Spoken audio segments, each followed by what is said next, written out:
سید الاولین والآخرین شفیع المذنبین رحمت للعالمین حضرت محمد مصطفیٰ احمد مجتبیٰ صلی اللہ علیہ وسلم کو جب اللہ نے عرش بریں پہ اپنے پاس بلایا تو سرکار دو عالم حضرت محمد مصطفیٰ احمد مجتبیٰ صلی اللہ علیہ وسلم نے جا کے کہا اللہ سے، التحیات للہ والصلوات والطیبات، اے اللہ میں تیرے لیے جو ہے تمام میری عبادتیں، بدنی عبادتیں، قولی عبادتیں، مالی عبادتیں تیرے لیے ہیں۔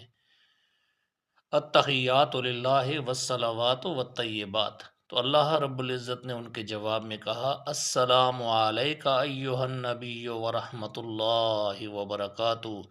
اے نبی محمد صلی اللہ علیہ وسلم، آپ کے اوپر اللہ کی طرف سے سلام ہو اور اس کی رحمتیں ہوں اور اس کی برکتیں ہوں۔ تو اللہ رب العزت نے کہ پیارے پیغمبر حضرت محمد مصطفیٰ احمد مجتبیٰ صلی اللہ علیہ وسلم نے وہاں پہ عرش بریں پہ بھی جا کے اپنی امت کو نہیں بلایا، بلکہ کہا، یا اللہ السلام علینا وعلی عباد اللہ الصالحین، کہ ہم پہ بھی سلامتی ہو اور اللہ کے نیک بندوں کے اوپر بھی سلامتی ہو۔ قیامت تک آنے والے انسان کے لیے نبی کریم حضرت محمد مصطفیٰ احمد مجتبیٰ صلی اللہ علیہ وسلم نے معراج پہ جا کے بات کر دی سلامتی کی۔ اسی لیے نبی کریم صلی اللہ علیہ وسلم نے ارشاد فرمایا، الصلاۃ معراج المومنین، نماز مومنوں کی معراج ہے۔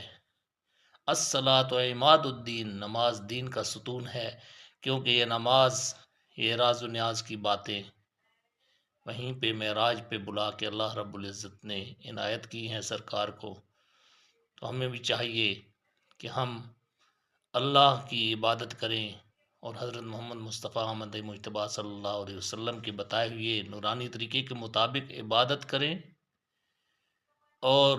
محمد مصطفیٰ احمد مجتبیٰ صلی اللہ علیہ وسلم کی